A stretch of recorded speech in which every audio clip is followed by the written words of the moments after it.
कर्म का बंधन अवश्य निर्मित होता है,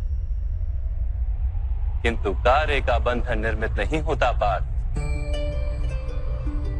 तुम्हें कर्म और कार्य के बीच क्या भेद है, ये जानना आवश्यक है। सभी कर्म कार्य हैं, किंतु सभी कार्य कर्म नहीं। कर्म उस कार्य को कहते हैं जिसके साथ फल की आशा जुड़ी। मनुष्य जब भी सुख की, संपत्ति, प्रशंसा की आशा रखकर कोई कार्य करता है तो वो उस कार्य के फल से बंध जाता है। जब किसी कर्म को फल की आशा से किया जाए तो उसे सकाम कर्म योग कहते हैं, और जब किसी कर्म को बिना किसी फल की आशा से किया जाए तो उसे निष्काम कर्म योग कहते हैं। इसी कारण से उसे बार बार जन्म लेना पड़ता है। वास्तव में मनुष्य को कोई कर्म नहीं बांधता, कर्म से जुड़ी आशाएं उसे बांधती।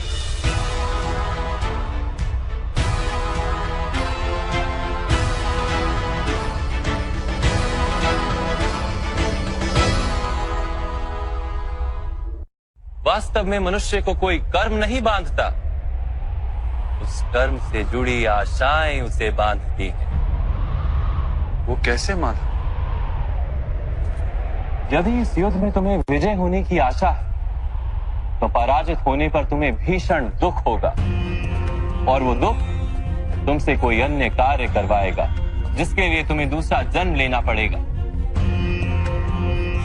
और यदि तुम विजयी हुए तो तुम्हारा अहंकार बढ़ेगा, और वो अहंकार तुम्हें विश्व विजय के लिए प्रेरित करेगा, तुमसे हत्याएं करवाएगा और उसका पाप तुम्हें बांधेगा। विचार करो, यदि तुम्हें इस युद्ध में ना विजय का मोह और ना पराजय का भय, तो इस युद्ध के अंत में तुम्हें सुख प्राप्त होगा या दुख प्राप्त होगा? ना सुख माधव, ना ही दुख। अर्थात तुम्हारा सुख, दुख, हताशा, निराशा, अहंकार युद्ध के कारण नहीं है। युद्ध के साथ तुमने जो आशाएं बांधी हुई हैं, उसके कारण है। क्या ये सत्य नहीं है पार्थ?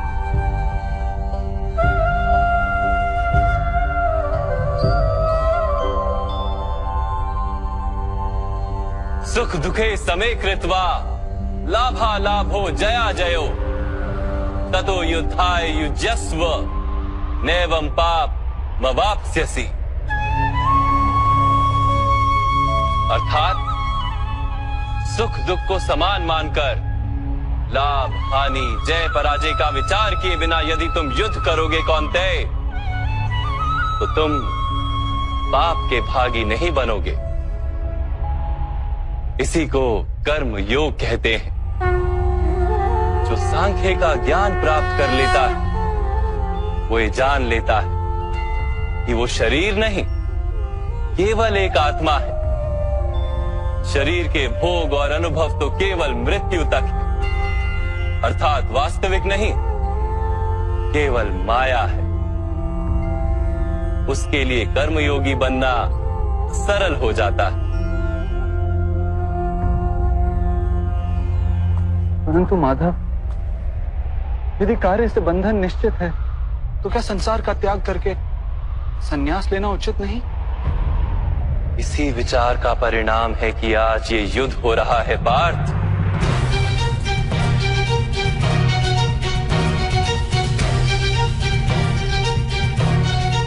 विचार करो, जब सत्व गुण से भरे धर्म को जानने वाले लोग कर्मों का त्याग करते हैं, तब अधर्म से भरे लोग भी संसार को चलाते हैं।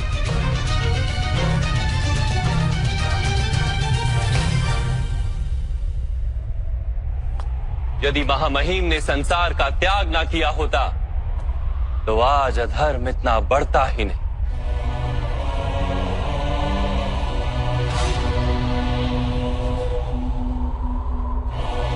और तुम्हारे पिता ने यदि संन्यास ना लिया होता तो आज भ्राता युधिष्ठिर सुख से राज कर रहे होते।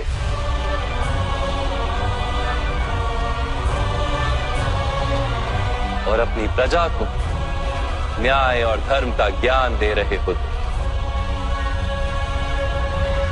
किंतु दुखदायक बात तो यह है पार्थ कि सत्वगुण से भरे मनुष्य ही संसार को लाभ दे सकते हैं, किंतु वो ही संन्यास का विचार करते हैं। जैसे जल तो भाप बनकर उड़ जाता है और कीचड़ कीचड़ वहीं पड़ा रहता है, वैसे सत्वगुणी सज्जन लोग तो संसार का त्याग कर देते और तमस से भरे अधर्मी लोग संसार में कार्य करते हैं। इसी कारण से संसार में पाप और अधर्म बढ़ता है।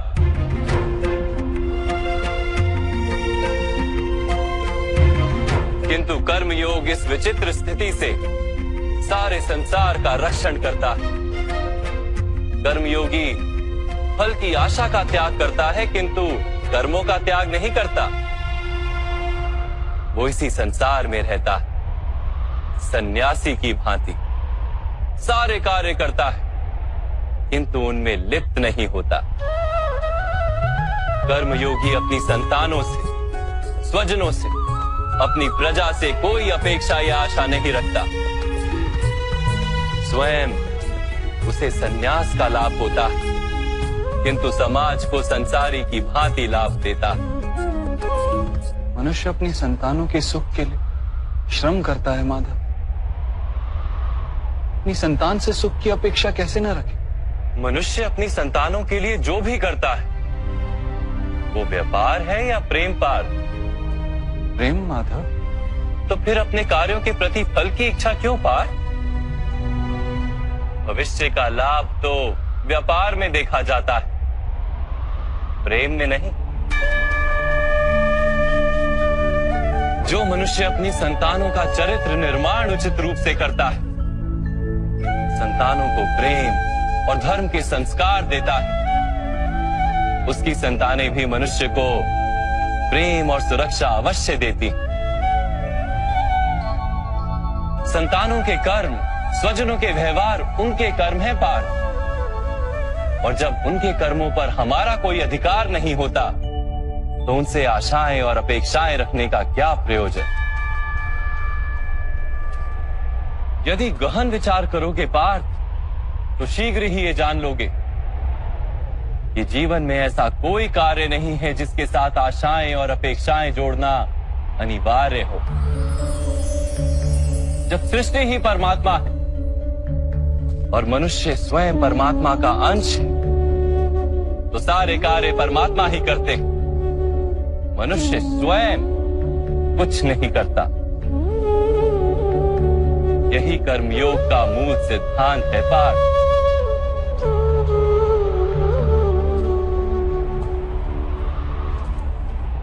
तुम्हें भी कर्मयोगी बनकर ये युद्ध करना आवश्यक है पार्थ। त्रिगुणिया विश्या वेदा निस्त्रिगुण्यो भवार्जुना निर्द्वंद्वो नित्य तत्वस्थो निर्योग क्षेम आत्मवान। तीन गुणों का त्याग करके निर्गुण बन जाओ पार्थ, इस द्वंद्व से मुक्त हो जाओ। सदा सत्व अर्थात परमात्मा में बुद्धि लगाकर कर्तव्य का वहन करते रहो। कुछ प्राप्त करने की इच्छा और कुछ प्राप्त किए हुए का रक्षण करने का विचार त्याग दो पार्थ और अपनी आत्मा को स्वतंत्र कर।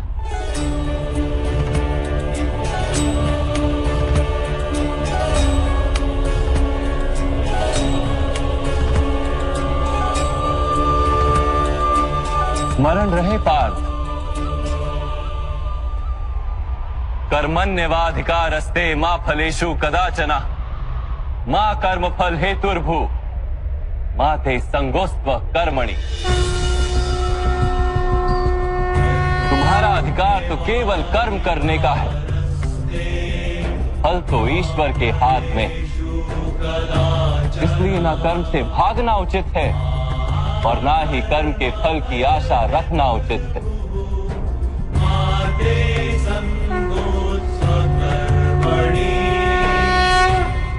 जो फल का त्याग कर दे परंतु कर्म का त्याग ना करे, ऐसे कर्म योगी को कैसे जाना जा सकता है माधव?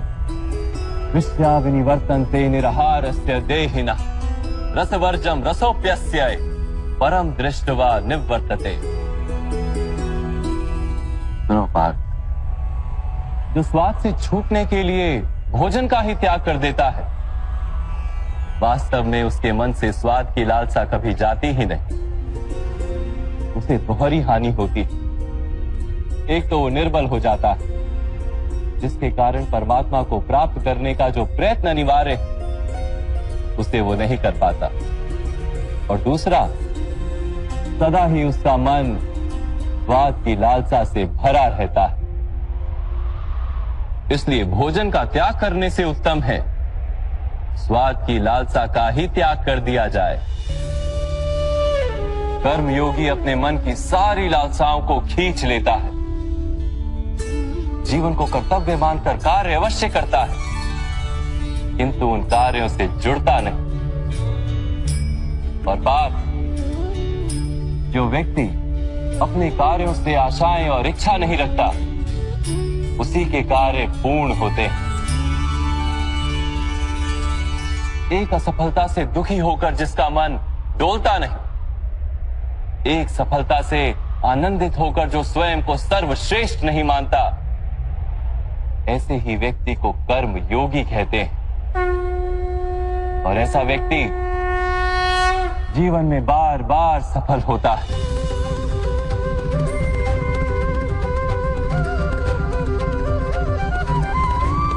ध्यायतो विषयान पुंसः संगस्तेषु पजायते संगात संजायते कामा कामात् क्रोधो भिजायते क्रोधात् भवति सम्मोहम् सम्मोहात् स्मृति विभ्रमम् स्मृति भ्रंशात् बुद्धिनाशो बुद्धिनाशात् प्रणश्यति। फल की आशा से कामना प्रकट होती है, और कामना का तो स्वभाव है असंतुष्ट रहना। असंतोष से क्रोध उत्पन्न होता है, और क्रोध से मोह जन्मता है। मोह के कारण व्यक्ति आचार और व्यवहार का ज्ञान ही भूल जाता है। ज्ञान के जाने से बुद्धि चली जाती है, अनुचित प्रकार के कार्य होने लगते हैं, और समाज ऐसे व्यक्ति का शत्रु बन जाता है। और अंत में ऐसे मनुष्य पूर्णतः पतन हो जाता है।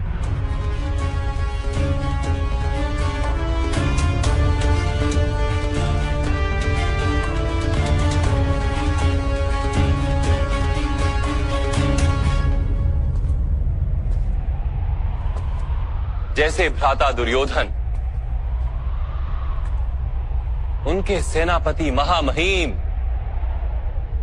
उनके ही शत्रु हैं, और तुम्हें विजय का आशीर्वाद दिया।